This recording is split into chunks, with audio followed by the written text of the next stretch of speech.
have two things to say on that. Firstly, I am glad that people are talking about revision of Agniveer. I'm glad people are talking about scrapping that scheme. It is absolutely anti-youth of this country. You cannot ask a 21-year-old to retire at that age when the Prime Minister himself sought a re-election at 74. So that's the point, first point I want to make. The second point I want to make is and you know, the discrimination it brings about in the armed forces and all of that, the way it was brought about and thrusted upon the forces, and General Narwane has spoken about that. I don't want to speak about those issues. But I think the first point is it should be scrapped. It's a scheme that has no place for our armed forces. The second point that I want to make is I think this is going to be the nature of our polity going forward. I think Mr. Modi's had a run without being questioned, without consensus, without debate, without discussion. He should get a taste of consensus making. He should get a taste of consultations, and he should get a taste of discussions,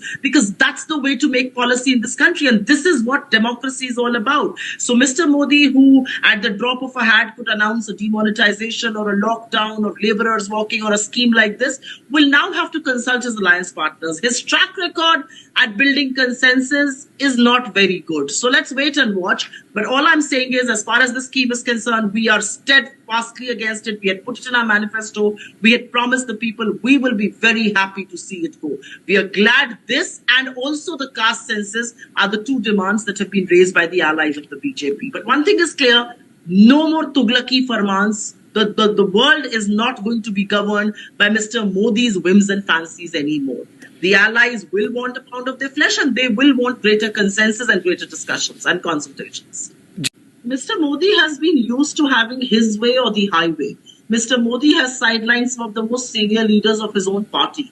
Mr. Modi is not known to take people along. I was in his first term a journalist, and I remember many coalition partners, even though he did not need them, used to come to Arun Jaitley and say, why are we not having coordination committee meetings? I remember Shiromani Akali Dal's Mr. Gujral coming to him repeatedly. I remember JDU back then saying, why are we not having these coordination committee meetings? He is somebody who likes to have my way or the highway. We will have to see how much Mr. Modi is willing to swallow his ego and his pride and his outright style of governance, which is extremely, extremely dictatorial. We will have to see how stable this government is going to be. The reality is that he's going to be pulled in all sorts of directions, but whatever works for the people of this country is what we need to stand for. I am glad that the issue that we went to people with, which is Agniveer, is today being talked about. I wish the JDU had spoken about this issue during the campaign.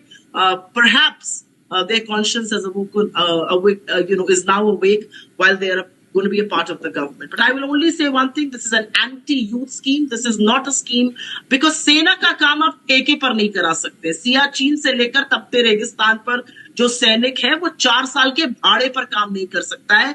जिस दिन नरेंद्र मोदी जी को उनके सरकार को ये समझ में आ जाएगा, you will have more respect for the armed forces. All right.